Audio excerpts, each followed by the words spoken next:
Great ventures வழங்கும் லாபம் கமாடிட்டியில் ஜெயிக்கலாம் வாங்க. இன்றைய நிகழ்ச்சிக்கு நம் அரங்கத்திற்கு வந்திருப்பவர் வர்த்தக ஆலோசகர் திரு சேதுராமன் அவர்கள். கமாடிட்டியில் ஜெயிப்பது எப்படி என்பது குறித்து நம்முடைய விளக்கம் அளிக்க இருக்கிறார்.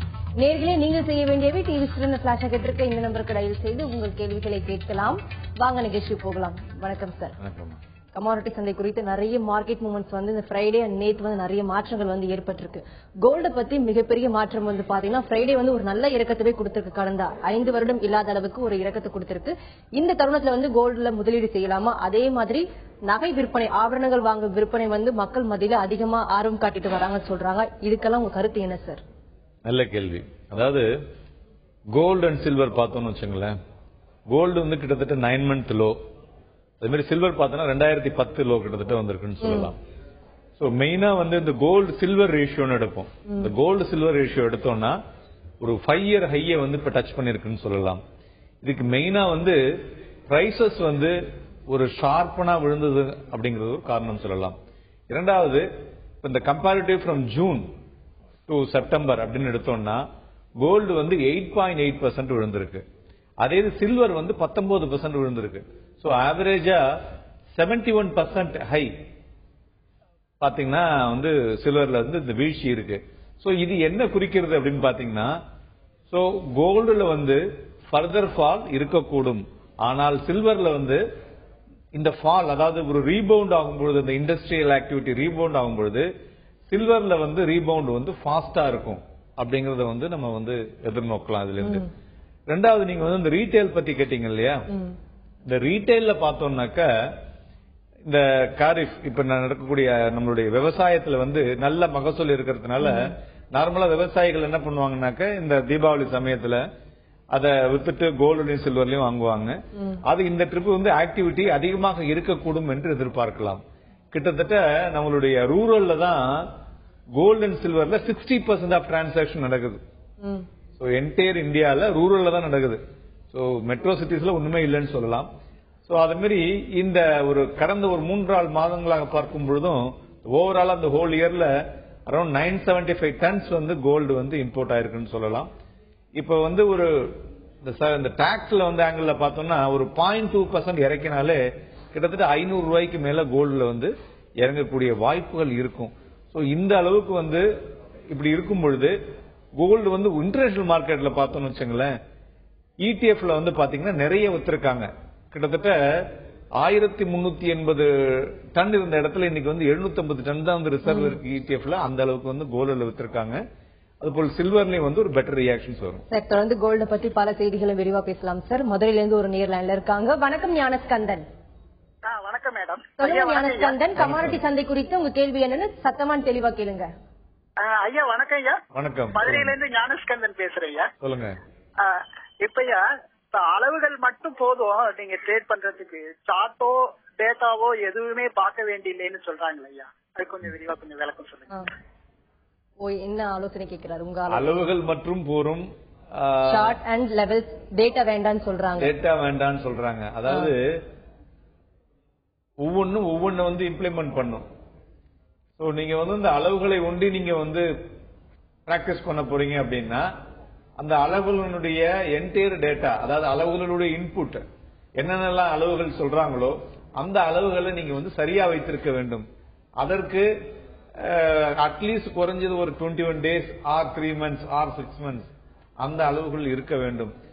எல்லாமே திருப்பி எங்க வராங்கன்னு கேட்டீங்கன்னா அதனுடைய ரியாக்ஷன்ஸ், அந்த பிரைஸ் ரியாக்ஷன்ஸ் வச்சுதான் நம்ம வாங்குறதோ விற்கிறதோ சொல்றோம். அந்த பிரைஸ் ரியாக்ஷன்ஸுக்கு ஒவ்வொருத்தரும் ஒவ்வொரு விதமான ஒரு டேட்டாவை யூஸ் பண்ணிக்கிறோம். இது வந்து எப்படின்னா ஒரு ரெடிமேட் ஷர்ட் மாதிரி தான், ஒவ்வொருத்தருக்கும் ஒவ்வொரு சைஸ் வந்து ஃபிட் ஆகும். சோ அது போல இந்த அளவுகள் ஆர் ஃபண்டமெண்டல்ஸ் வித் டேட்டா இதெல்லாமே அவங்களுடைய எக்ஸ்பர்டைஸ் அது மாதிரி போறது. ஜெனரலா போனீங்கன்னா ஃபண்டமெண்டல் இன்புட்ஸையும் பார்த்துக் கொள்வது நல்லது. அதாவது ஒரு பிளைண்டா போகும்பொழுது உங்களுக்கு வந்து அந்த வழி வந்து எப்படி இருக்குன்னு தெரியாது. அதே இது வேலை சில இன்புட்ஸோடு போகும்பொழுது உங்க மதுரையிலேயே உங்களுக்கு வந்து நீங்க பெட்டரா வந்து அந்த இடத்த போக முடியும், ரீச் பண்ண முடியாது போலதான். அதனால ஃபண்டமெண்டல் தேவையில்லை என்று ஒதுக்க முடியாது, ஃபண்டமெண்டலும் தேவை. சார், நான் இந்த நேர் கேட்டுட்டு இருந்தேன். அதாவது ஃபெஸ்டிவ் சீசன் வந்ததுனால கோல்டு வந்து வாங்கும் ஆர்வம் வந்து மக்கள் மத்தியில இருக்கான்னு கேட்டு இருந்தது. ஆபரணங்கள், அதாவது ஆபரணங்கள் வாங்கும் இந்த உற்பத்தி வந்து அதிகரிச்சுட்டு இருக்கு சொல்றாங்க. அதே மாதிரி வந்து கவர்மெண்ட் வந்து தங்கம் இறக்குமதி வரியை வந்து இன்கேஸ் உயர்த்தினா ஸ்மக்லிங் வந்து இன்க்ரீஸ் ஆகுமா இல்ல ரெடியூஸ் ஆகுமா சார் கோல்ட் ஸ்மக்லிங்? அதாவது இறக்குமதி வரியை உயர்த்தினாக்க கண்டிப்பா வந்து கோல்டு ஸ்மக்லிங் வந்து இன்க்ரீஸ் தான் ஆகும். இப்ப வந்து மெயினா பார்த்தோம்னாக்க கோல்டு வந்து பெரிய அளவுல நம்ம இந்தியாவில வந்து நம்ம அந்த வீழ்ச்சியை பார்க்காததுக்கு காரணம் என்னன்னு பாத்தீங்கன்னா டாலர் வந்து நல்ல ஸ்ட்ரெங்தன் ஆயிருக்கு. அதனால என்ன ஆகுது உங்களுக்கு டாலர் ஸ்ட்ரெங்தன் ஆக இன்டர்நேஷனல் மார்க்கெட் பிரைஸுக்கும் நம்ம லோக்கல் பிரைஸுக்கும் பாத்தீங்கன்னாக்க பெரிய ஒரு வாஸ்ட் டிஃபரன்ஸ் இருந்துட்டு இருக்கு. சோ இதை நேரோ டவுன் பண்ணலைன்னா டெஃபினட்டா வந்து உங்களுக்கு வந்து ஸ்மக்லிங் கோல்டு வந்து நிறைய வரக்கூடும். மேலும் பேசும் சார் கோவில இருந்து அடுத்த நேரில் இருக்காங்க. வணக்கம் ஆறுமுகம். மேடம் எங்களுக்கு ரூபியோடைய பொசிஷன் வேணும். சொல்லுங்க ஆறுமுகம். ரூபியோடைய பொசிஷன் வேணும் மேடம். பொசிஷன் கேக்குறாரு. ரூபியினுடைய பொசிஷன் வந்து ரூபி இப்பதான் சொன்னேன் டாலர் ஸ்ட்ரெங்தன் ஆகும்னு சொல்லிட்டு அதனால வாங்கி விற்கலாம். 61-65க்கு மேல அதை வாங்கி விற்கலாம். 61-65 கீழே விற்று வாங்கலாம். Sir natural gas prices to remain range bound சொல்லிருக்காங்க. கரண்ட் ட்ரெண்ட்ல வந்து நேச்சுரல் கேஸ் வந்து எப்படி இருக்கு? தென் இப்ப கிளைமேட் சேஞ்சஸ்னால நேச்சுரல் கேஸ்க்கு வந்து ஒரு மூவ்மெண்ட் கொடுக்க வாய்ப்பு இருக்கா சார்? நேச்சுரல் கேஸை பொறுத்தவரையிலும் பாத்தீங்கன்னாக்க it is ahead of the winter அப்படின்னு சொல்லலாம் இன்டர்நேஷனல் மார்க்கெட்ல. அதனால இந்த வின்டர் வரும்பொழுது அதுல ஒரு புல்லிஷ் மொமெண்டம் வரக்கூடும். ஆனா நேற்றைய தினம் பார்த்தோம்னா அதுல ஒரு வீக்னஸ் வந்திருக்குன்னு சொல்லலாம். சோ கிட்டத்தட்ட பாத்தீங்கன்னாக்க அட்வைசபிள் ட்ரேடிங் லிமிட் வந்து 253 to 261 அந்த லெவல்ல போகும். 253க்கு கீழே போச்சுனாக்க அதை வித்து வாங்கலாம். 253க்கு மேல போச்சுன்னா வாங்கி வைக்கலாம். Sir crude oil to remain under pressure சொல்லிருக்காங்க. தென் டாலர் ஸ்ட்ராங் ஆகும் போது க்ரூட் ஆயில் பிரைசஸ் வந்து டிக்ளைன் ஆகுமா? இது என்னோட கேள்வி. மெயினா க்ரூட் ஆயில் வந்து இப்ப மெயின் ரீசன் வந்து நீங்க சொன்ன மாதிரி இந்த டாலர் தான்.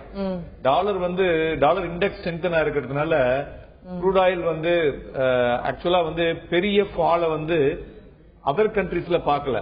Maybe you can see it in America, but apart from America all the currencies are weakening. So அதனால டாலர் ஸ்ட்ரெங்தனிங் ஆகுது. அதனால என்ன ஆகுதுன்னு கேட்டீங்கன்னா அந்த டிமாண்ட் சப்ளை அதிகமா இருந்தாலும் இன்வென்டரி அதிகமா இருந்தாலும் பிரைஸ்ல வந்து வெளியில வந்து அது பெரிய ஒரு இம்பாக்ட வந்து அவங்களுக்கு கொடுக்கல. அதே இது யுஎஸ்க்கு ஒரு பெரிய இம்பாக்ட கொடுத்திருக்குன்னு சொல்லலாம். நம்மளை பொறுத்தவரையிலையும் அது $92 வந்தாலும் நம்ம கைக்கு வரும்பொழுது அது அதிகரித்து தான் வருது. சோ அதனால இப்ப வந்து எல்லாமே பாத்தீங்கன்னா ஒரு கிறிஸ் கிராஸ் ஒரு பிரைஸ் இருந்துட்டு இருக்கு. அதாவது அந்த கமாடிட்டி பிரைஸ் வந்து ஆக்சுவலா இறங்கினாலும் நம்ம டெண்டர் பண்ணக்கூடிய டாலருடைய பிரைஸ் ஏறதுனால அதை வந்து நம்மளால வந்து என்ஜாய் பண்ண முடியல. தொடர்ந்து பேசும் சார் அடுத்த நேரில் இருக்காங்க. வணக்கம் சக்திவேல். சொல்லுங்க சக்திவேல். சார் தொடர்புல இல்ல. சார் precious metals வந்து lack sure and stronger dollar சொல்றாங்க. தென் இப்போ வந்து டாலர் ஸ்ட்ரென்தன் ஆகும் போது அதாவது ஃபர்ஸ்ட் அஃபெக்ட் ஆகிறது precious metals or base metals. In case precious metals வந்து அஃபெக்ட் ஆகும் போது அது பேஸ் மெட்டல்ஸ் வந்து தாக்கம் இருக்குமா? அது எப்படி சார்?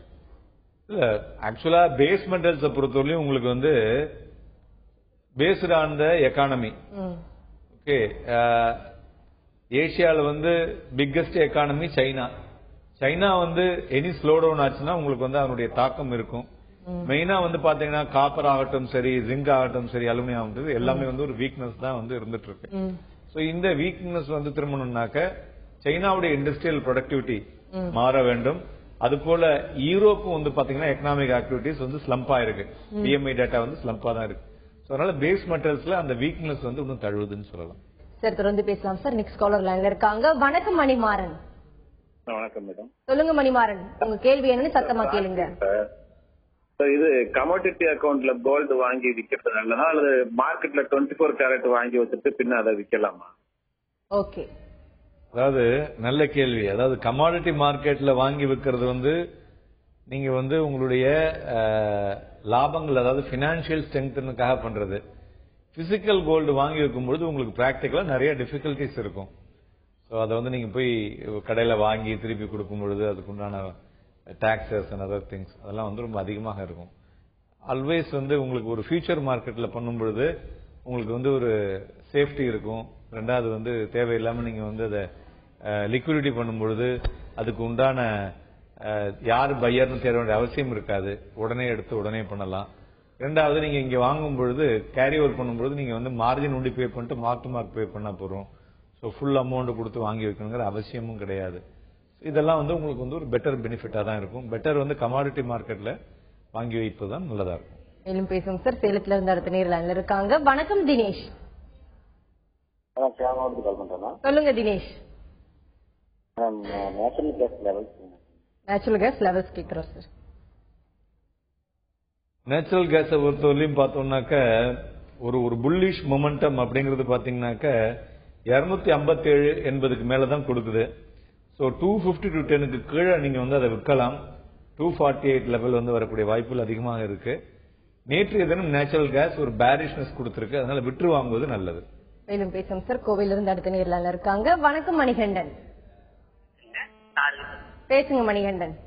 சார் வணக்கம். வணக்கம் சார், சொல்லுங்க சார். அதாவது இப்ப லெவல்ஸ் இருக்கிறதுனால டியோட் பாயிண்ட் இருக்கு, அட்வான்ஸ் கேமரா இருக்கு, ஃபிபனாச்சி இருக்கு, எலியோட் பிளேன் இருக்கு, கேன்சரி ஒரு 5. அந்தந்த மார்க்கு கிட்ட கேட்டா அவங்க குழந்தைதான் நல்லா இருக்குன்னு சொல்றாங்க. ஆனா உங்களுக்கு பொறுத்தவரை இதுல எந்த குழந்தை நல்லா இருக்கு நம்ம கமாடிட்டி? அதாவது எல்லா குழந்தைகளுமே நல்லா தான் இருக்கும் முதல்ல.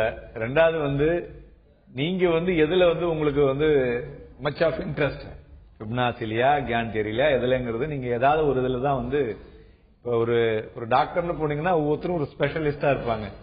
அது போல எதுல வந்து நீங்க ஸ்பெஷலிஸ்டா இருக்கீங்க, எது வந்து உங்களுக்கு கம்ஃபர்டபுளா இருக்கு, எதை வந்து ஃபாலோ பண்ணும்பொழுது உங்களுக்கு வந்து அதிகமான ஒரு மார்க்கெட்ல கம்ஃபர்ட் கொடுக்கறது அப்படிங்கறத பார்க்கணுமே தவிர இது எல்லாமே வந்து கடைசியா வந்து lead to only one point, either entry or exit, buy and sell or sell and buy அப்படிங்கிற ஒரு பாயிண்ட்டுக்கு தான் எல்லாத்தையும் எல்லாமே இழுத்துட்டு போகுது உங்களை. சோ அதனால இது எல்லாத்துக்குமே ஒவ்வொரு பேரை வச்சு ஒவ்வொருத்தரும் ஒரு விதமா கொடுக்கறாங்கன்னு சொல்லலாம். அதனால நீங்க வந்து உங்களுக்கு எது உங்களுக்கு கன்வீனியன்டா இருக்கோ அதை எடுத்துக்கிறது பெட்டரா இருக்கும். சோ இதுல வந்து லெவல்ஸ் ஆகட்டும் சரி, உங்களுக்கு வந்து அதர் அட்வான்டேஜ் ஆஃப் உங்களுக்கு டெக்னாலஜி யூஸ் பண்றதாகட்டும் சரி, நீங்க வந்து உங்களுடைய கன்வீனியன்ட் அந்த மாதிரி பண்ணுங்க. பிளஸ் எல்லாவற்றோட நான் ஒரு சிம்பிளா சொல்றது எப்போதுமே என்னன்னாக்க இதுதான், ஒரு 21 நாள் டேட்டாவை வச்சுங்க. நம்ம மைண்ட்ல வந்து நம்ம மைண்ட் தான் சூப்பர் கம்ப்யூட்டர். ஒரு 21 days டேட்டாவை நம்ம மைண்ட்ல வச்சோம்னா நீங்க என்னத்தை தான் தேரியை பார்த்தாலும் அந்த தேரியெல்லாம் அதுல வந்து அடிபட்டு போயிடும். சோ இது வந்து எப்படின்னாக்க ஒரு வாழைப்பழத்தை உரிச்சு நம்ம சாப்பிடுற மாதிரி, அந்த அளவுக்கு உங்களுக்கு வந்து இந்த ஓப்பன் ஹை லோ க்ளோஸ் அப்படிங்கிறது வந்து நம்ம வந்து டெய்லி பாக்குறோம். டெய்லி நீங்க பார்க்கும்போது அதை வந்து என்னுடைய கண்ணோட்டத்தில் அதை பார்க்கும்போது ஒவ்வொரு புள்ளிக்கும் ஒரு பெரிய ஒரு இம்பார்ட்டன்ஸ் இருக்குமே. ஆனா வந்து ஜென்ரலா நீங்க பார்க்கும்போது என்ன பார்ப்பீங்க, அது ஓப்பன் ஹை லோ க்ளோஸ் அப்படின்னு பார்ப்பீங்க. அது அப்படி இல்ல. அது எல்லாமே மேத்தமெட்டிக்கல் ஃபார்முலா படி டிரைவ் ஆகிதான் அந்த புள்ளிகள்ல வந்து அந்த பாயிண்ட்டுக்கு பிரஷர் வந்து அதுல இருந்து பண்றதுன்னு சொல்லுவோம். அதனால அந்த ஒரு புள்ளி வந்து உங்களுக்கு வந்து சாதாரணமா பார்க்கக்கூடியதுல அதுல வந்து அவ்வளோ டெப்த் இருக்கு. நீங்க அதை வந்து ரிசர்ச் எடுத்தீங்கன்னா, அந்த ஒரே ஒரு ஓப்பன்கிற ஒரு புள்ளி எடுத்து ரிசர்ச் எடுத்தீங்கன்னா ஒரு கிட்டத்தட்ட 2 மாசம் வந்து நீங்க அதுக்கு ரிசர்ச் பண்ண முடிய அளவுக்கு வந்து இம்பார்ட்டன்ஸ் இருக்கு. அதனால இதை எல்லாத்தையுமே மார்க்கெட் உங்களுக்கு வந்து ஈஸியா கொடுக்குது, ஓப்பன் ஹை லோ க்ளோஸ். இந்த டேட்டாவை நம்ம மைண்ட்ல வச்சு அதை வந்து அது எப்படி ரியாக்ட் ஆகுது அப்படிங்கறது வந்து நீங்க ஒரு அளவுக்கு நீங்க வந்து ஒரு பிசிக்கலா விஷுவலைஸ் பண்ணீங்கன்னா ஒரு கேரக்டரிஸ்டிக்ஸ் லெவல்ல அதனுடைய கேரக்டரிஸ்டிக்ஸ் உங்களால வந்து கம்ப்ளீட்டா கண்ட்ரோல் பண்ண முடியும். வேற எதுவுமே தேவையில்லை. இதுதான் என்னுடைய பர்சனல் கருத்து. தொடர்ந்து பேசுவோம் சார். மதுரையிலிருந்து அடுத்த நேரில் இருக்காங்க. வணக்கம் ரமேஷ். வணக்கம். சொல்லுங்க ரமேஷ். சொல்லுங்க ரமேஷ். சார் சில்வர் வந்து இது வரைக்கும் நாங்க வந்து ஜூலை லைன்ல இருக்கோம். 73,000 ஐபி இருக்கு என்சிக்ஸ்ல. இப்ப லோ வந்து எவ்வளவு வந்திருக்குன்னு கேட்டீங்கன்னா 37,200 வந்திருக்கு. 220 இங்கே வந்திருக்கு. 37,220. அதுல பாதி கணக்கு எடுத்துக்கிட்டீங்கன்னா 36,500 நான் பொசிஷன் கால் எடுக்கலாமா? Okay good. அதுதான் கேள்வி சார். ஓகே டிவில பாத்து. ஆக்சுவலா இப்பதான் அதை பத்தி கூட பேசிட்டு இருந்தோம், சில்வரை பத்தி. சில்வர் வந்து ஜெனரலா 36,500 இருந்து 37,300 வரலையும் வாங்கக்கூடிய லெவல்ல தான் வந்து இப்ப வந்து வந்திருக்கு. சோ இந்த கோல்டு சில்வர் பேரிட்டியை பத்தி கூட இப்ப பேசிட்டு இருந்தோம். சோ அதனால சில்வர்ல வந்து ரீபவுண்ட் ஆச்சுன்னா ஒரு பெரிய ரீபவுண்ட் இருக்கும் கோல்டை விட. சோ அதனால சில்வர் வந்து எந்தெந்த லெவல்ல மறுபடியும் ஒரு ரியாக்ஷன்ஸ் வருதோ அந்த லெவல்ல நீங்க வந்து வாங்கி விற்கலாம். சோ நீங்க சொன்னது போல 36,500 to 37,200 இந்த ரேஞ்ச் வச்சுங்க. மேலும் பேசும் சார். சேலத்துல இருந்து அடுத்த நேரில் இருக்காங்க. வணக்கம் ஹேமந்த் குமார். சார் நான் சேதுராமன் சார் பேசுறேன். பேசுங்க ஹேமந்த் குமார். சார் நாங்க சில்வர் வந்து பிசிக்கலா பை பண்ணி செல் பண்ணிட்டு இருக்கோம். இப்ப வந்து தொடர்ந்து விலை வந்து கம்மியாயிட்டே இருக்கு. இப்ப நேத்து பாத்தீங்கன்னா கொஞ்சம் ஹை போயிருக்கு. இப்போ இன்னைக்கு இருக்கிற சிச்சுவேஷன்ல சில்வர் வந்து ஹை போகுமா, பை பண்ணி செல் பண்ணலாமா இல்ல செல் பண்ணி பை பண்ணலாமா இன்னைக்கு இருக்கிற சிச்சுவேஷன்ல? அப்புறம் சில்வரோட லெவல்ஸும் கொஞ்சம் அப்படியே காட்டிருங்க சார் இன்னைக்கு எப்படிங்கிறது. இப்ப நான் டிவில பாத்துக்கிறேன். சில்வர் பார்த்தோம்னாக்க டெக்னிக்கலா ஷார்ட் டேர்ம் வந்து ஒரு பேரிஷ் வியூல தான் இருக்கு. பட் இந்த பேரிஷ் வியூல பாத்தீங்கன்னாக்க ரொம்ப பெருசா விழுந்திருக்கு. கிட்டத்தட்ட ஒரு 20% மேல 3 மாசத்துல விழுந்திருக்குன்னு சொல்லலாம். அதனால இந்த லெவல்ல இருந்து ஒரு புல் பேக் ரேலி வரக்கூடும். அது வந்து 36,500ல வருதா இல்ல 35,956ல வருதாங்கிறது பார்க்கணும். என்ன பொறுத்தவரையிலும் 35,956 வரும்பொழுது அந்த புல் பேக் ரேலி வந்து பெருசா இருக்கும் என்று எதிர்பார்க்கலாம். சோ இன்றைய தினம் நீங்க பார்க்கும் பொழுது 37,211க்கு கீழே இருந்தா விற்று வாங்குங்க. 37,300க்கு மேல போச்சுன்னா வாங்கி வருங்க. சார் தொடர்ந்து பேசலாம். கோவையில இருந்து அடுத்த நேர்ல இருக்காங்க. வணக்கம் சந்திரஹாசன். எனக்கு ஒரு கோல்டுல இன்வெஸ்ட் பண்ணி அந்த விற்கணும்னு இருக்கு. எனக்கு இது வரைக்கும் அதுல சம்பந்தப்படல. ஓகே, இனி அத விற்கலாமா அப்படிங்கறது தெரியணும், அதனுடைய டீடைல் தெரியணுமே. ஓகே, கோல்டு வந்து பாத்தீங்கன்னாக்க அரௌண்ட் 26,000 வந்து கோல்டு வாங்கலாம். இப்போ வந்து அரௌண்ட் 26,630 இந்த லெவல்ல இருக்கு. நீங்க வந்து பிசிக்கலா பண்றீங்களா கமாடிட்டில பண்றீங்களாங்கிறது தெரியல. சோ பிசிக்கலா வாங்குறதுக்கு 26,000ல வாங்கலாம், கமாடிட்டில விற்று வாங்கலாம். 26,630ல விட்டுறீங்கனாக்க 26,630ல இருந்து 26,730 இந்த லெவல்ல வந்து விட்டீங்கனாக்க 26,313 அப்படிங்கிற லெவல் வரக்கூடிய வாய்ப்புகள் தெரிகிறது. சோ அதனால அரௌண்ட் 26,000ல பிசிக்கல் கோல்டு வாங்கலாம். சார் கோல்டு வந்து இப்ப கரண்ட் லெவல்ஸ்ல வந்து எந்த லெவல்ஸ்ல வந்து வாங்கலாம் விற்கலாம் சார்? இப்போ இருக்கிற லெவல்ஸ் பத்தி சொல்லுங்க. அதான் 26,000ல வந்து வாங்கலாம். பிசிக்கலா வாங்குறது கூட 26,000ல வாங்கலாம். ஆனா வந்து இந்த டிமாண்ட் இருக்கிறதுனால வந்து அது ஏறும் அப்படின்லாம் சொல்ல முடியாது. ஓவராலா வந்து உங்களுக்கு இந்த லெவல்ல 26,000ல ஒரு பையிங் வரலாம். ஆனா ஒரு பெரிய ரிட்டர்ன் இருக்காது. முதல்ல சொன்னது போல கோல்டை விட சில்வர்ல வந்து பெரிய ரிட்டர்ன் கிடைக்கக்கூடிய வாய்ப்புகள் இருக்கும். எம்சிஎக்ஸ் பொறுத்தவரை இன்ட்ராடேக்கு 26,630ல இருந்து 26,730ங்கிற லெவல்ல வந்து வித்து வாங்கலாம். அது போல அது வந்து ஒரு 27,100க்கு மேல போறதுனாக்க வாங்கி விற்கலாம். சோ பெரிய மொமெண்டம் வந்து இப்பொழுதைக்கு கோல்டுல வந்து உருவாகுமாங்கிறது ஒரு கேள்விக்குறிதான். Sir crude oil prices rises ahead of US job report சொல்லிருக்காங்க, அதை பத்தி உங்களோட கருத்து என்னவா இருக்கும் சார்? க்ரூட் ஆயில் பிரைசஸ் வந்து ஒரு $92 வந்து ஸ்ட்ரெங்தனா இருக்கிறதே ஒரு பெட்டர் பிரைஸ்ன்னு சொல்லலாம். ஒவ்வொரு இடத்துலயும் மாத்தி மாத்தி பாத்தீங்கன்னா ப்ரொடக்ஷன் ஓபிஇசி அவுட்புட் ப்ரொடக்ஷன்ஸ் வந்து நிறைய தான் இருந்துட்டு இருக்கு. சோ அதனால ரொம்ப பெரிய ஒரு ஸ்ட்ரெங்தன் ஆகாது, ஒரு மாதிரி ஸ்டெபிலைஸ் ஆகலாம். காப்பர் வந்து இப்போ ஷார்ட் டர்ம் ரெசிஸ்டன்ஸ் லெவல்ஸ் என்னவா இருக்கு? தென் காப்பரோட மூவ்மெண்ட் வந்து என்னவா இருக்கு சார்? காப்பர் வந்து இட் இஸ் அந்த கன்சாலிடேட் ரேஞ்ச்ல இருந்து பேரிஷ் மோடுக்கு வந்திருக்கு. சோ 409.19 409.20ல இருந்து 411.75 ட்ரேட் ஆயிட்டு இருக்கு. இந்த லெவல்ல எந்த சைடு ஒரு டைரக்ஷன் ரீச் ஆச்சுனாலும் வாங்கி விற்கலாம், மாறி விற்று வாங்கலாம். சார் இன்னைக்கு மூவ்மெண்ட்ல வந்து இன்னைக்கு இன்ட்ராடே ட்ரேடிங்ல வந்து அலுமினியம் அண்ட் ஜிங்க் வந்து என்னவா இருக்கும் sir? Aluminium again it is இந்த புல் பேக் மோடு தான்மா. So buying on dip is advisable. So கிட்டத்தட்ட ஒரு 115ல இருந்து 116.10ல வாங்கினோம்னாக்க ஒரு டார்கெட் வந்து 121 வரலையும் போகக்கூடிய வாய்ப்புகள் அதிகமாக இருக்குன்னு சொல்லலாம். ஜிங்க பொறுத்தவரையிலும் ஸ்டில் இஸ் இந்த கன்சாலிடேட் ரேஞ்ச். சோ 140.25ல இருந்து 142.50ங்கிறது தட் இஸ் த ரேஞ்ச். மெயினா வந்து ஜிங்க்ல வந்து மெயின் ப்ரொடக்ஷன் வந்து குறைஞ்சிருக்கு. அதனால ஒரு மொமெண்டம் வரலாம் அதுல. சார் ஒரு நேர் கேட்டிருந்தாரு, அதாவது நான் சார்ட் பார்த்து தான் ட்ரேட் பண்ணிட்டு இருக்கேன், chart or levels and data, இந்த மூணுத்துல வந்து எது பார்த்து நம்ம பண்ணாலே ப்ராஃபிட் வந்து தாராளமா வரும் சார்? அவருக்கே சொன்னதுதான் மறுபடியும் சொல்றேன். எதை வேணாலும் பார்க்கலாம், எதை பார்த்தாலும் உங்களுக்கு வந்து கடைசியா to achieve the goal is entry level, either buy or sell or sell or buy. அதனால மெயினா வந்து they need to have the data in their mind.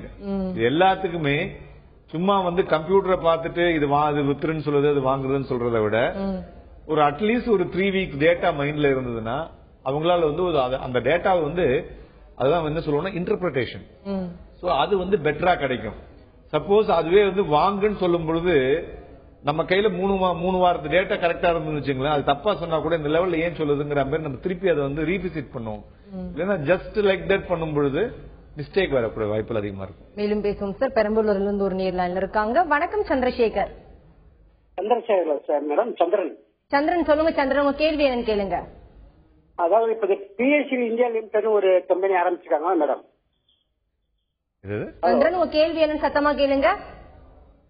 PSCL limited, BSCL India limited ஒரு கம்பெனி ஆரம்பிச்சிருக்காங்களா மேடம்? சொல்லுங்க. இது வந்து கமாடிட்டிக்கு உண்டான கேள்விகளை கேட்கக்கூடிய இடங்க. ஈக்விட்டி மார்க்கெட் இல்ல. ஈக்விட்டி மார்க்கெட்டுக்கு நீங்க வேற நேரத்துல கூப்பிடுங்க, அதுக்கு உண்டான பதில கொடுக்கும். நன்றி சார். நீங்க இங்க அரங்கத்துக்கு வந்தது கமாடிட்டி வாணிபம் குறித்து பலவிதமான ஏற்றம் இறக்கங்கள் குறித்து நிறைய விஷயங்கள் பகிர்ந்து கேட்டீங்க. நேரில் கேட்ட ஒவ்வொரு கேள்விக்கும் ரொம்ப பொறுமையா பதிலளிச்சீங்க சார். நன்றி சார். நன்றி. கிரேட் வெஞ்சர்ஸ் வழங்கும் லாபம் கமாடிட்டியில் ஜெயிக்கலாமாக நிகழ்ச்சிக்கு இன்று நம் அரங்கத்திற்கு வந்திருப்பவர் வர்த்தக ஆலோசகர் திரு சேதுராமன் அவர்கள். கமாடிட்டியில் ஜெயிப்பது எப்படி என்பது குறித்து அவர்கள் சொன்ன பலவிதமான தகவல்கள் உங்களுக்கு ரொம்பவே பயனுள்ளதாக அமைந்திருக்கும். மீண்டும் சந்திப்போம். வணக்கம்.